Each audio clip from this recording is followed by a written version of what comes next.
and an institution that is well deserving of being honored and rewarded, and people be made more aware and appreciative of. It has to do with the Kuwait Fund for Arab Economic Development.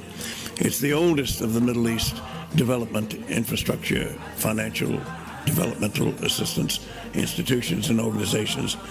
One is now familiar with others, but they've all patterned themselves on the scale and the model and the example of the Kuwait Fund, which was established in 1961, and 98% of America's economic assistance to the world's less fortunate went to around 5 countries.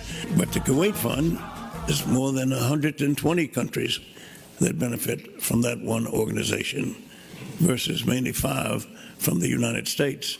It's not even 2% of the U.S. government, and yet we're the richest country in history, richest country in the world in terms of material well-being.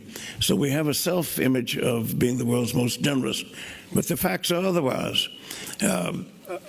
Kuwait has been number 1 since 1961 among all world organizations, governments, in terms of the percentage of its material wealth that it shares with the less fortunate of the world.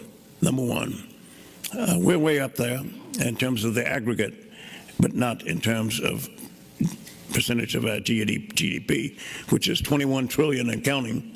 So this Kuwait Fund has been referred to by the United States government when countries have come to Uncle Sam and Aunt Samantha and say, hey, fine fella, can you spare me a dime? We're undergoing famine at the present time. We have floods, we have earthquake, we have pestilence, we have a tsunami. Can you help? And we said, well, we just don't have it there. Call Kuwait.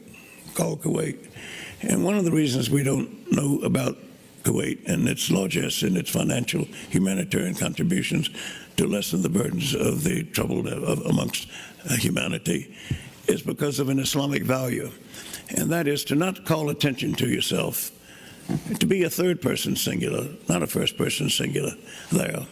And during the period when Kuwait was under occupation and the victim of aggression in 1990 from August until late February, many people said no blood for oil. And how many knew what I just mentioned in terms of what Kuwait represented, that Kuwait would not have broadcast to the rest of the world, in keeping with the Islamic value of focusing on the other more than on the self. There's one country, for example, that had a government that voted against sending armed forces to Saudi Arabia so that the invasion would not spread beyond Kuwait. And it so happened that